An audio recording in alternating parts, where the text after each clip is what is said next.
மக்களே, இது ப்ரோமோ உலகம். எல்லாரும் எப்படி இருக்கீங்க? சிவாங்கி வந்து இன்ஸ்டாவில் என்ன தெரியுமா ஷேர் பண்ணியிருக்காங்க? சிவாங்கி, மானசி, ஹர்ஷவர்தன் இவங்க 3 பேருமே வந்து ஒன்றா சேர்ந்து மலேசியாவில் அஜய் கிருஷ்ணா கூடயும் வந்து வித்யாசாகரோட ஒரு கான்செர்ட் வந்து பண்ணுறாங்கல்ல. அதுக்காக முன்னாடியே சென்னையில் வந்து என்னென்னலாம் டான்ஸ் ஆட போகிறாங்கன்னு சொல்லி பார்த்துருந்தாங்க. இப்போ திருப்பி மலேசியாவில் போய் ஒரு தடவை ப்ராக்டிஸ்லாம் பண்ணியிருக்காங்க. அப்போ எடுத்த ஃபோட்டோஸ் எல்லாத்தையும் தான் வந்து சிவாங்கி எல்லாருமே ஷேர் பண்ணிக்கிட்டு இருக்காங்க. சிவாங்கி ஷேர் பண்ணதை ஹர்ஷவர்தன் ஷேர் பண்ணியிருக்காங்க. அப்புறமா வந்து மணிமேகலை அவங்க நைட் எடுத்த ஒரு ஃபோட்டோவை தான் இன்ஸ்டாவில் ஷேர் பண்ணியிருக்காங்க. அவங்க காலங்காத்தால் வந்து டீ குடிக்கிறாங்களாம்.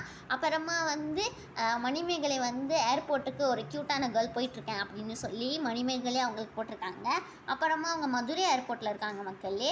நெக்ஸ்ட்டு இப்போது இன்றைக்கி நைட் வந்து சிட்னியில் ரக்ஷிதா சுரேஷ் வந்து அவங்களோட ஷோ பண்ணுறாங்க. புகழ் வந்து இப்போது எங்கே போகிறாங்கன்னா சிங்கப்பூர் போகிறாங்க. இந்த வீடியோ உங்கள் எல்லாருக்குமே பிடிச்சிருக்குன்னு நினைக்கிறேன். பிடிச்சிருந்தா லைக் பண்ணிவிடுங்க, ஷேர் பண்ணிவிடுங்க, கமெண்ட் செக்ஷனில் கமெண்ட் பண்ணிவிடுங்க.